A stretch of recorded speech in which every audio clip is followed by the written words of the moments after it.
The Southern Poverty Law Center just got hit with an 11-point federal indictment on charges of financial fraud, allegedly funding right-wing groups such as the Ku Klux Klan, the Aryan Nation, and the National Alliance.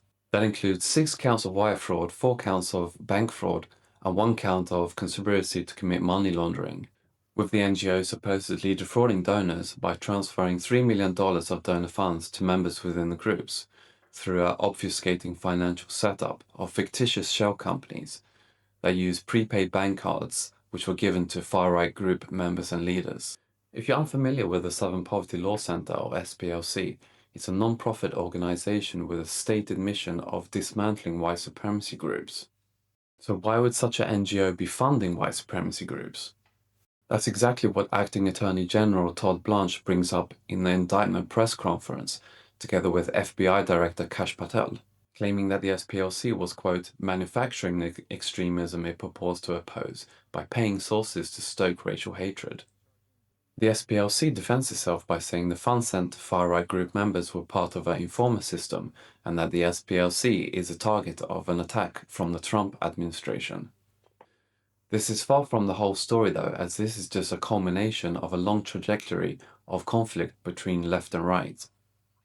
The SPLC was founded in 1971 and in 1979 began to file civil lawsuits against KKK chapters for monetary damages on behalf of their victims, serving to bankrupt the KKK and other targeted organizations.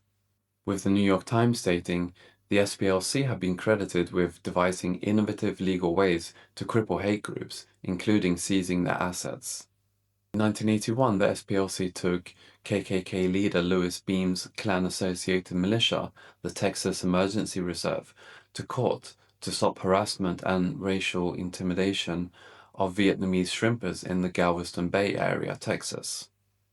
The Klan's actions against approximately 100 Vietnamese shrimpers include cross-burning, sniper fire, and arson against their boats. From here, it looks like any other Saturday afternoon picnic along the Texas coast. That is, until you see who's at the picnic. For this is a Klan meeting, a social gathering for 3 or 4 separate groups with similar beliefs. We are showing you this because photographer John Treadgold and I were allowed in here. A television reporter from another station, however, a Mexican-American reporter, was not allowed in, and black reporters were also told to stay away. That, of course, is what keeps the Klan going, fear that non-whites are taking over. Nearly everyone here carries a gun. We're not afraid. The purpose of the guns is to prevent something from happening, and it works very well. That's the same reason the Army carries weapons. The land here is owned by Gene Fisher, the leader in the fight to move Vietnamese fishermen away from the Gulf Coast. But the star of the day is Louis Beam, who's being sued by those same Vietnamese. People come here from all over the country to support me, who have heard about me being persecuted for speaking out on behalf of the American fishermen. And, of course, I'm grateful for that. While Klansmen ready a cross for burning tonight,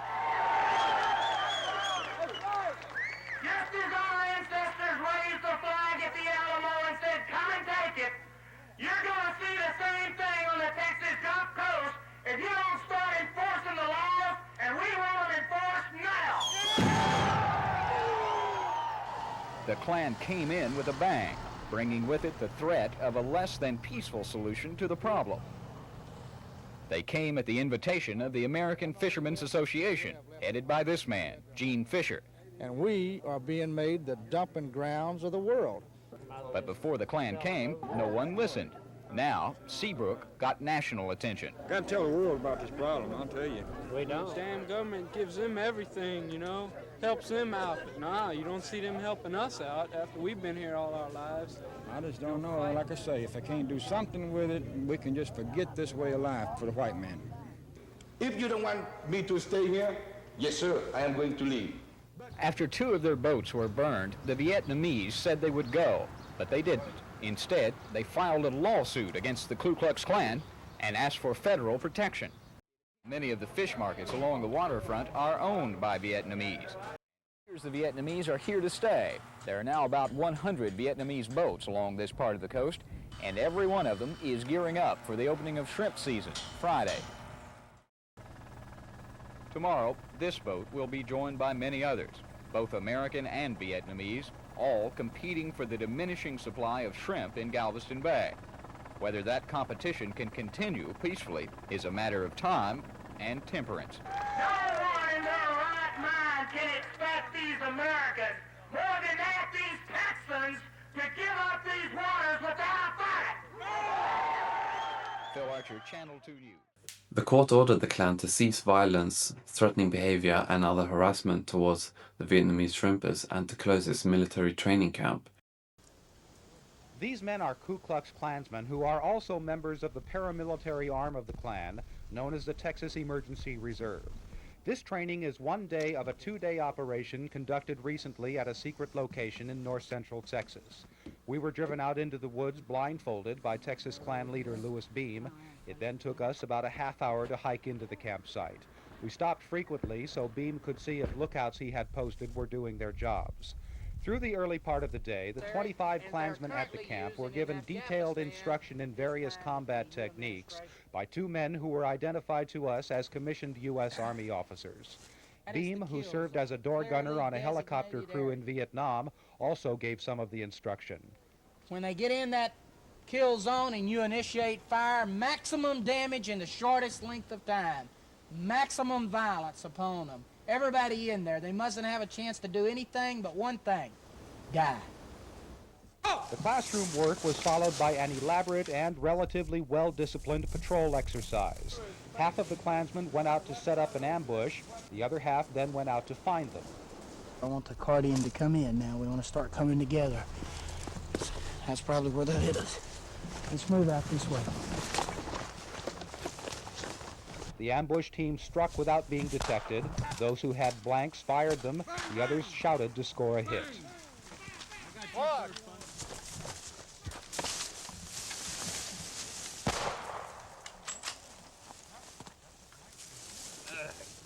A debriefing followed the patrol, and the whole exercise wound down around sunset.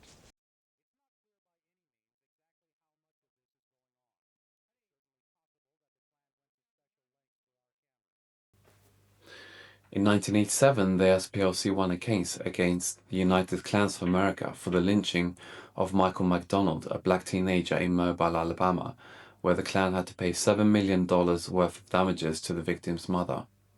The United Klans of America was forced into bankruptcy, and its national headquarters was sold for $52,000 to help satisfy the judgment. In 1991, the center launched the Teaching Tolerance Project, quoting, "Its aim is to provide educators with ready-to-use materials on interracial and intercultural understanding beginning in kindergarten," end quote, as kindergarten children are apparently taught to hate. In 2013, the Teaching Tolerance Project was cited as being one of the most widely read periodicals dedicated to diversity and social justice in education. In 2017, the SPLC filed a federal lawsuit against Andrew Anglin, the publisher of a white supremacist website, The Daily Stormer, accusing him of anti-Semitism. The judge issued a $14 million default judgment against Anglin, who is in hiding and has refused to appear in court. In 2020, the SPLC filed an emergency request for the release of tens of thousands of illegal migrants from ICE custody if the agency couldn't ensure high-risk individuals are protected from the virus, with one detainee stating, "I'm afraid for my life." Of course you are, mi amigo.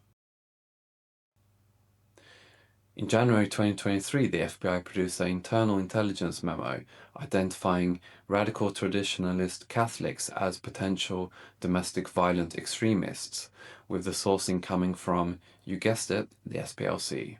20 state attorney generals criticized the FBI for citing the SPLC, quote, "apparently without any independent vetting," end quote, and called for an investigation by the Department of Justice, which found that at least 13 FBI documents produced between 2009 and 2023 used anti-Catholic terminology and relied on the SPLC as its source. It's back. That anti-Catholic FBI memo that essentially accused American Catholics of being potential domestic terrorists. Senator Chuck Grassley's office accusing former FBI Director Christopher Wray of flat-out lying. Grassley says Wray misled Congress about how deep and wide the anti-Catholic effort really went. In a letter to current FBI Director Kash Patel, Grassley exposes several previously undisclosed documents. He writes, quote, at least 13 documents and 5 attachments use the terminology radical traditionalist Catholic. Here's Ray back in 2023 minimizing the scope of that memo. We do not and will not conduct investigations based on anybody's exercise of their constitutionally You protected have religion. done so, and your memo explicitly asks for it. Your memo labels traditional Catholics as racially and ethnically motivated violent extremists in need of investigation. Have you fired anyone involved in the writing of that outrageous memo, about which, frankly, you've repeatedly misled the public? Yes or no? The individuals involved in that Have you product fired were anyone? Just a minute, were not found to have engaged in any intentional or bad faith conduct. Needless to say, there's been many plots to take down the SPLC. In July 1983, the SPLC headquarters was firebombed, destroying parts of the building and records. In 1984, co-founder Morris Dees became a target of The Order, a revolutionary group. In February 1985, 3 Klansmen were sentenced for conspiring to threaten, oppress, and intimidate members of black organizations represented by the SPLC. In 1995, 4 men were indicted for planning to blow up the SPLC headquarters. In May 1998, 3 men were arrested for planning a nationwide campaign of assassinations and bombings, targeting Morris Dees and his Southern Poverty Law Center, amongst others. By 2007, according to Morris Dees, more than 30 people had been arrested in connection with plots to kill him or blow up SPLC offices. Though these attempts failed, the SPLC has regardless been on a downward trajectory for some time now, with patients wearing thin from dubious claims of hate speech, with the SPLC classifying US state secretaries, think tanks, journalists, multi-ethnic street gangs, and Christians as extremists. In October 2025, the FBI finally severed ties with the SPLC, with FBI Director Kash Patel posting on X, "The Southern Poverty Law Center long ago abandoned its civil rights work and turned into a partisan smear machine." And this brings us to the current day. With the SPLC under federal indictment and their payment processing currently down, will this be the last we will ever see of them? If you enjoyed this video and want to know what the recent Hungarian elections really meant for the EU, check out the video above.